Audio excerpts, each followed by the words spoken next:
我注意到附近的小水渠有田螺已经很久了，我的野孩子魂就发作了。儿时在亲戚家的水塘摸田螺的记忆不断召唤我，就试试看吧，说不定这水源清净之地真有原生种田螺呢。运气好就是原田螺，运气最差也就是福寿螺，也是食用级淡水螺，试试看也无妨啊。大家都说福寿螺难吃，就来看看有多难吃吧。可惜我的手气终究一般，下水一摸，终于证实是福寿螺无误。江湖传说的原田螺终究只存在儿时的记忆里。福寿螺的特征是圆圆胖胖，尾巴短短，不像原田螺嘴巴较小，有较长的尾巴。诸君不要一听到福寿螺就花容失色，直接联想到它对水田作物的危害。想到它产在作物末梢的红色雷卵，就觉得很恶心，是天杀的害虫。那都是长久宣传下的成见。不要忘记，福寿螺会从阿根廷远渡重洋，是有人认为它好吃，商机庞大，专程带进来要推广食用的。对，它是血统纯正的食用螺。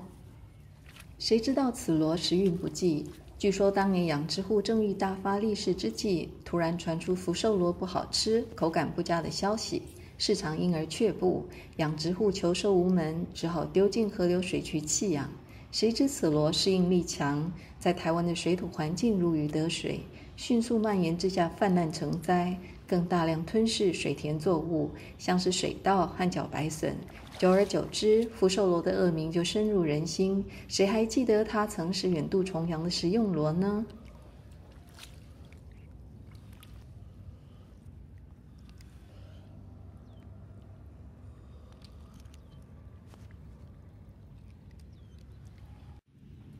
捡完田螺，我顺便到附近的草地采一些天胡荽做调料。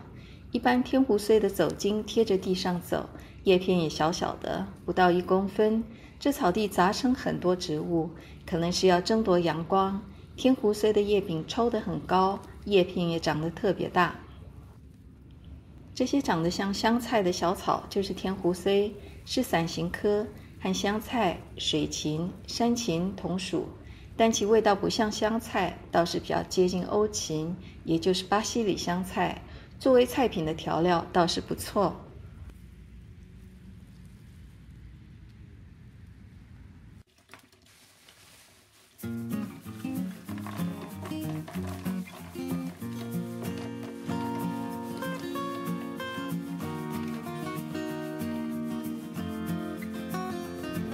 重复清洗到水清。淡水螺易生寄生虫，一定要彻底煮熟，才能杀死寄生虫。如果要带壳食用，最好烹煮20分钟，去壳就不用那么久，否则会变成塑胶粒。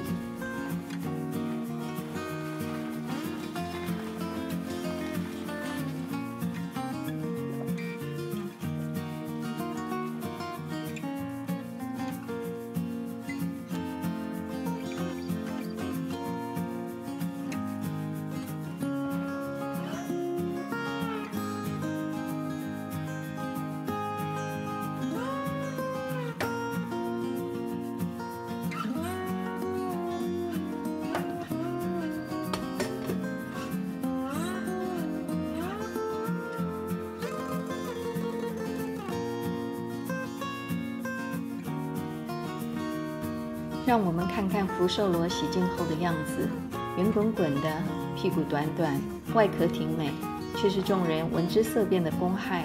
这让我想起一个句子：亲本家人，缘何如此？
福寿螺的味道和口感出乎我的意料，它的滋味同一般田螺，没有什么奇怪的异味，口感脆脆有嚼劲，也同一般田螺，绝不比任何一种田螺差。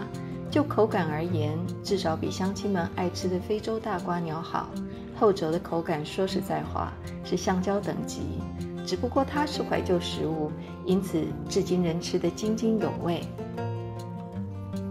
因为出乎意料的好吃，所以我把一盘福寿螺吃得差不多精光，剩下的最后一点点是因为没有白饭了。总之，福寿螺绝对不会让你失望。那些说福寿螺不好吃的，可能都是听外星人说的，自己根本没吃过。是也非也，各位也才有尝鲜了就知道。